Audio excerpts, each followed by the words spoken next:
Oui, la confiance envers les nouvelles qui s'effritent. Là, on en parlait il y a un instant. Moins d'une personne sur deux qui affirme désormais faire confiance à la plupart des informations qu'elle consulte.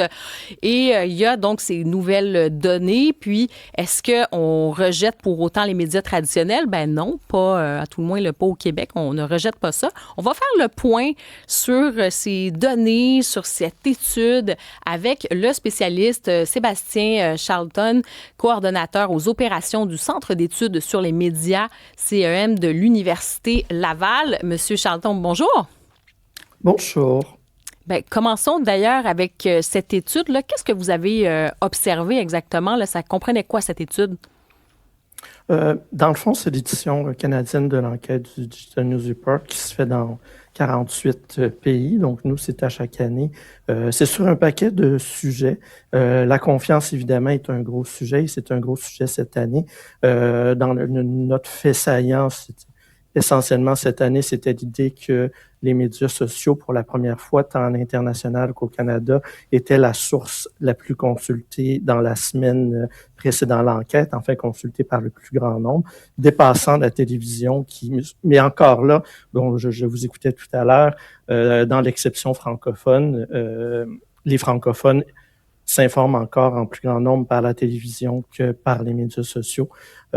Sinon, par rapport à la confiance, et vous l'avez dit, c'est en baisse depuis plusieurs années, mais là, c'est la première fois que chez les francophones, c'est moins d'une personne sur deux qui ont confiance à la plupart des nouvelles qu'ils consultent, ce qui est, c'est symbolique. C'est toujours un peu difficile d'interpréter ces choses-là dans la mesure où c'est aussi sain d'avoir une certaine méfiance envers ce qui nous entoure. Avoir confiance en tout, c'est... on va s'en apercevoir dans la vie de tous les jours. Ça peut devenir un problème, même si c'est beau. Ça fait c'est faire preuve d'une certaine naïveté. Donc, c'est un seuil symbolique, mais c'est quand même important parce que c'est aussi associé à d'autres choses. C'est associé à des phénomènes de perte de confiance envers des institutions. C'est associé à des difficultés plus grandes pour certains journalistes d'effectuer leur travail parce qu'ils se sentent moins en sécurité qu'ils l'ont déjà été. Aussi, par rapport aux nouvelles qu'ils consultent, on a l'impression que les gens ont de moins en moins le contrôle d'une certaine manière sur les nouvelles qu'ils voient passer. Bon, il y a eu un moment où on disait que les médias sociaux, c'était une bulle idéologique, mais là, on est dans une optique où celui qui est essentiellement le plus populaire chez les francophones, parce qu'il y a un écosystème francophone qui est plus large, qui est Facebook, boycotte les médias d'information et de plus en plus qu'on pense on n'arrive plus on n'arrive plus à avoir les nouvelles. Ça, c'est une affaire assez folle de ne plus avoir accès à ces nouvelles-là des médias, notamment traditionnels sur Facebook. C'est un vrai enjeu. Là. Oui, mais M. Charlton, avant qu'on aille sur les réseaux sociaux, je veux qu'on se concentre sur les médias traditionnels parce que c'est ce que je demandais tantôt à Karima Brick, c'est dans le 50% de gens, c'est à peu près 50-51% qui font encore confiance. Ça veut dire qu'il y en a quand même un autre 50 qui font pas confiance à la plupart du temps. C'est quoi la partie là-dedans qui est médias traditionnels? Vous dites, par exemple, il y a des discours contre la profession journalistique qui se sont intensifiés. Est-ce que ça explique ça? Ça fait partie des choses, mais c'est effectivement difficile à quantifier. Pour la raison sur laquelle je voulais en venir, c'est que, entre autres, c'est des nouvelles qu'on consulte, mais si on a de moins en moins le contrôle sur les nouvelles qu'on consulte, si on se retrouve sur un endroit sur Facebook qui est là pour compenser le fait qu'il n'y a pas de nouvelles, on nous envoie des nouvelles d'un peu tout le monde, même si on ne l'a pas demandé, on se retrouve dans un écosystème où, dans lequel le résultat est aussi impacté par le fait que la personne a le moins de contrôle, elle peut moins cibler des sources précises. On voit que les sources précises, comme justement cela a été exprimé plus tôt dans votre émission, on voit que les sources précises et encore davantage chez les francophones de nouvelles qui ont été jadis associées à des formats traditionnels sont encore fortes. Est-ce que c'est parce que si il n'y avait que ça, est-ce qu'on ferait davantage confiance aux nouvelles qu'on consulte? Probablement jusqu'à un certain point, mais ça peut être aussi parce qu'on juge que ces sources-là vont faire des erratums, vont corriger des erreurs potentielles. Mais peut-être qu'au moment des consulter, on juge que ces médias-là sont aussi de plus en plus susceptibles de se faire tromper par des trucages, de se faire tromper par de l'information erronée qui circule. Peut-être que la confiance plus grande vient du fait qu'on sait qu'ils vont essayer de corriger le tir d'une façon ou d'une autre. Donc, ça fait un peu partie des points d'interrogation. Et je trouvais ça intéressant, en fait, parce qu'il y a cet article, c'était dans la presse ce matin, et vous dites les gens de droite sont plus méfiants à l'égard des médias que les gens de gauche. Comment vous observez tout ça? Là? Comment vous expliquez ça? Il n'y a pas vraiment... Enfin, on a vu que c'est un phénomène de polarisation qu'on a commencé à avoir au Canada anglais, qui faisait suite à ce qu'on voyait déjà du côté des États-Unis. Du côté des États-Unis, c'est quand même très tranché, avec Fox News et d'autres qui sont plus à droite, et MSNBC, CNN, qui sont considérés comme étant plus au centre et à gauche. Donc, il y avait une fracture dans leur écosystème. On a commencé à voir ça dans le Canada anglais. Le Canada fait partie de l'enquête du Digital News Report depuis 2016. On voyait que les francophones, c'était du côté des francophones à l'époque, c'était la gauche qui se méfiait davantage des nouvelles en général. Et toutes les questions dans ce sens-là montraient que la gauche était plus méfiante. Et du côté anglophone, on voyait que la droite était un peu plus méfiante que la gauche. Et du côté américain, c'était très marqué de la droite. Donc, c'est un phénomène qui était observable à l'international.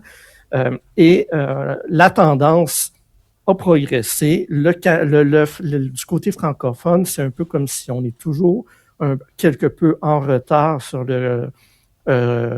les anglophones.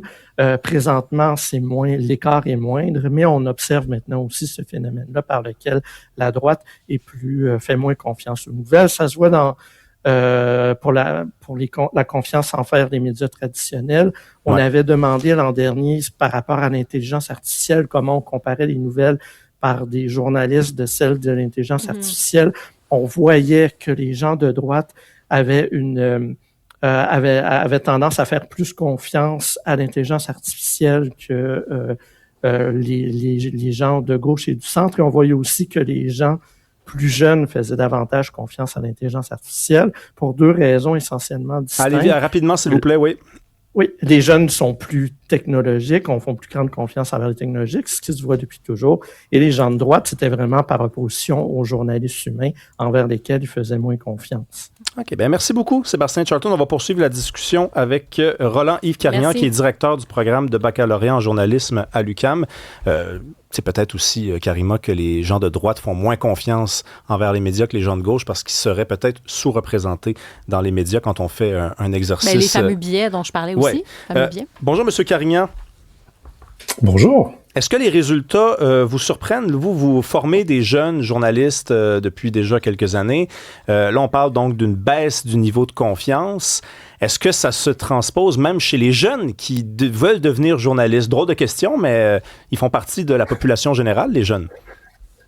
Absolument. Pas seulement les jeunes, mais tous les journalistes font partie de la population et sont aussi dans le milieu dans lequel ils grandissent et dans lequel ils évoluent, et ils ont aussi des opinions, évidemment. Mais je ne suis absolument pas surpris de ces résultats-là qui, au fond, c'est une tendance depuis plusieurs années. En fait, le Digital News Report auquel vous faites référence montre cette tendance-là. Et en toile de fond, on voit que de plus en plus les jeunes s'informent à travers les médias sociaux numériques, et même ce qui commence à pointer, c'est à travers l'intelligence artificielle directement. Mm-hmm. Donc, par exemple, on va demander à ChatGPT, dis-moi quelles sont les nouvelles du jour. Et justement, pour ce qui est de cette fameuse confiance-là qui est érodée au cours des dernières années, qu'est-ce qu'on fait pour augmenter ce niveau de confiance finalement? Est-ce que les différents médias ont pris acte de ça? C'est quoi les pistes de solutions? Ben, je pense qu'une des pistes de solution qui est celle la plus explorée, là, c'est de dire il faut faire de l'éducation aux médias et à l'information. Et donc, on tente, et d'ailleurs, le nouveau cours de citoyenneté dans les écoles primaires et secondaires, il y a cette idée-là d'une meilleure éducation aux médias et à l'information. C'est quelque chose de fondamental, évidemment. Parce que l'information, c'est ce qui dirige nos vies. Hein. Ben oui. L'information, c'est tout ce qu'on reçoit qui structure quel chemin je vais prendre pour me rendre au travail ce matin, quel métier je vais faire, qu'est-ce que je vais apprendre des gens qui sont dans mon quartier, dans ma ville ou à l'autre bout du monde. Donc, c'est super important de montrer aux jeunes d'éduquer en fait les gens là aux médias, au fonctionnement des médias. Mais ce n'est pas suffisant. C'est pas parce que des journalistes vont approcher des jeunes ou des gens qui ne font pas confiance aux journalistes que les journalistes vont les approcher en leur disant viens, je vais te montrer pourquoi tu dois me faire confiance. C'est sûr que comme approche, ça peut pas être suffisant. Mais Monsieur Carignan, je vais vous poser une question. Je la pose à peu près tous les journalistes que je rencontre sur mon chemin. Est-ce qu'il n'y a pas eu un déficit d'humilité au fil des ans? Un comptable, ça s'excuse. Un éboueur, ça s'excuse. Un professeur, ça s'excuse. C'est assez rare que des journalistes reconnaissent publiquement de s'être trompés, reconnaître publiquement d'avoir raté leur coup. Il y a comme beaucoup d'orgueil. Puis je m'en exclus pas, là, soit dit en passant. Ça, à la longue, ça peut faire des dommages. Ben, je pense que les journaux, en plus forte raison, les journaux papier et web publient tous les jours des erratums. Allez voir même sur les sites de Québécois. Très souvent, à la fin d'un article, vous allez voir une mention qui dit une version précédente de cet article contenait une erreur, on s'en excuse. Donc, mais attendez une minute, sur ce côté-là, je pense pas que c'est des petites affaires. Là. C'est des erreurs, on s'est trompé sur le nombre de litres dans telle affaire. Mais ça, c'est pas une grosse erreur. Tu sais, je donne l'exemple, je donne toujours le même exemple, M. Carignan, la santé cognitive de Joe Biden. C'est pendant des années, les journalistes n'ont pas couvert cette affaire-là. Pour le découvrir, il fallait être sur X, sur Twitter, puis voir des images qui avaient été prises par des citoyens, puis de voir Joe Biden qui était un peu hésitant dans sa démarche. Puis à un moment donné, ils en ont parlé parce qu'il a fait un débat, puis il a eu l'air fou. Puis j'ai pas entendu de prise de conscience générale des médias américains dire « Ouais, on aurait peut-être dû couvrir ça un peu plus tôt ». Ça, c'est une vraie erreur, pas le nombre de litres dans une piscine, là. C'est très intéressant ce que vous dites. Je qualifierais pas ça d'une erreur. Je pense que dans une société, il y a des gens qui remarquent des choses avant d'autres. Puis à un moment donné, on finit par Non, mais c'était tellement gros. Excusez-moi, mais c'était tellement gros cette affaire de Biden. On peut pas laisser passer ça. Là. Puis je veux dire, c'est quelque chose qui a dépassé les frontières. Je travaille en Europe et ça a été un vrai sujet. Quand on parle de confiance, à un moment donné, on a l'impression parfois que ce biais idéologique où on va dépeindre, par exemple, on va beaucoup entendre l'anti-trumpisme primaire. Puis, tu sais, on a bien des choses qu'on peut reprocher à Donald Trump, mais on a quand même l'impression que c'est teinté. Avez-vous l'impression qu'on peut quand même travailler là-dessus puis admettre que oui, il peut y avoir des biais idéologiques qui sont surreprésentés dans nos médias et au sein aussi de la classe journalistique qui vient souvent d'un milieu quand même, tu sais, assez homogène? Je pense que la chose à comprendre, là, c'est que vous parliez d'objectivité un petit peu plus tôt.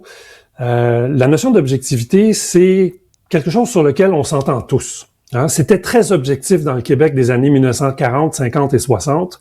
C'était très objectif de dire que c'est Dieu qui décide. C'était très objectif de dire qu'il faut aller à la messe le dimanche. C'était ça l'objectivité.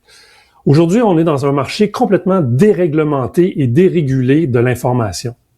Encore une fois, dans les années 40, 50 et 60, il y avait Radio-Canada ou Télémétropole. Et il y avait l'Église. C'était là qu'on avait de l'information. C'était très régulé. Alors, c'était facile pour tout le monde de dire, la vérité, elle est là. L'objectivité, elle est là. Aujourd'hui, il y a plus de médias En fait, il y a plus de médias qu'il y a de personnes au Québec. Donc, chacun peut trouver son média qui va lui plaire et qui va représenter sa vérité. Alors, c'est hyper facile après de dire il n'y a pas d'objectivité. Mais non, il n'y en a plus d'objectivité parce que la notion d'objectivité même requiert qu'on s'entende tous sur ce qui est vrai. Et c'est là qu'on a de la difficulté. Ouais. Avant qu'on se laisse, M. Carignan, donc, juste vous entendre. Quand vous me donnez des exemples, on peut en sortir des dizaines et des dizaines d'exemples. Oui, mais on parle quand même de... C'est la multiplicité des points de vue. Et chacun va s'accrocher à son point de vue. Et il y a un moment donné où les points de vue s'agglutinent et on finit tous par dire « Ah ben oui, c'est vrai. » C'est encore le bon vieux principe de l'objectivité. Parce qu'on pourrait, j'en ai pas là, mais je pourrais en trouver dans d'autres sens. Non, mais c'est intéressant parce que c'est souvent aussi un reproche qu'on entend de la part des auditeurs ou des gens qui vont nous écouter en disant il y a souvent des biais. On se cache derrière la neutralité, mais il y a un biais. Souvent, on va lire, on va regarder nos médias, on va avoir l'impression que tout le monde est anti-Trump. Comme je dis, il y a bien des raisons de ne pas aimer Trump. Là. Tout le monde, je pense pas. Je pense pas. Pas tout le monde. Non, j'ai pas dit tout le monde. J'ai dit que, majoritairement, moi, quand je regarde la couverture médiatique, c'est souvent essentiellement le côté anti-Trumpisme primaire. Quand on regarde des reportages, par exemple, il y a beaucoup de reportages où on a l'impression qu'il y a ce biais, par exemple, anti-laïcité, une diabolisation aussi de la droite. Donc, je dis juste, c'est peut-être effectivement, ça serait bien de pousser la réflexion, mais c'est une question sur les biais. Est-ce que c'est quelque chose qu'on apprend dans les écoles de journalisme aussi à reconnaître qu'on peut avoir des biais idéologiques, que c'est normal d'avoir des biais, puis comme journaliste, c'est normal, mais de faire la part des choses quand on informe. Est-ce que c'est quelque chose auquel on est plus sensibilisé peut-être aujourd'hui dans les écoles de journalisme? Je vous rassure, c'est fondamentalement ce que nous faisons et ça, c'est d'ailleurs des cours que moi je donne, un cours en particulier, journalisme et société, où on apprend que le point de vue qu'on a est toujours un point de vue situé. Un journaliste, c'est un être humain et son point de vue situé. Et Karima Brick a aussi un point de vue situé, même Absolument. quand elle était journaliste. Donc, c'est absolument normal. D'où l'importance de s'informer à plusieurs sources. Et de voir un peu ce qui peut s'arrimer pour faire en sorte qu'on puisse avoir une vérité plus commune. Et d'ailleurs, là-dessus, je veux simplement ajouter, le Québec s'en tire mieux que le Canada anglais ou plein d'autres pays, mais c'est pas pour rien. Nos sources d'information en français, elles sont beaucoup plus limitées. Elles représentent davantage qui nous sommes. Et c'est normal qu'on fasse plus confiance aux médias. Et on a davantage un sens du commun. Et c'est précisément pour ça qu'on comprend mieux la notion d'objectivité des médias. Merci beaucoup, Roland-Yves Carignan. Vous êtes directeur du programme de baccalauréat en journalisme à l'UQAM. J'espère que les jeunes que vous formez, vous les formez à devenir des Tintins, les Tintins de demain. On veut des journalistes aventuriers qui n'ont pas peur de rien. Merci. Merci.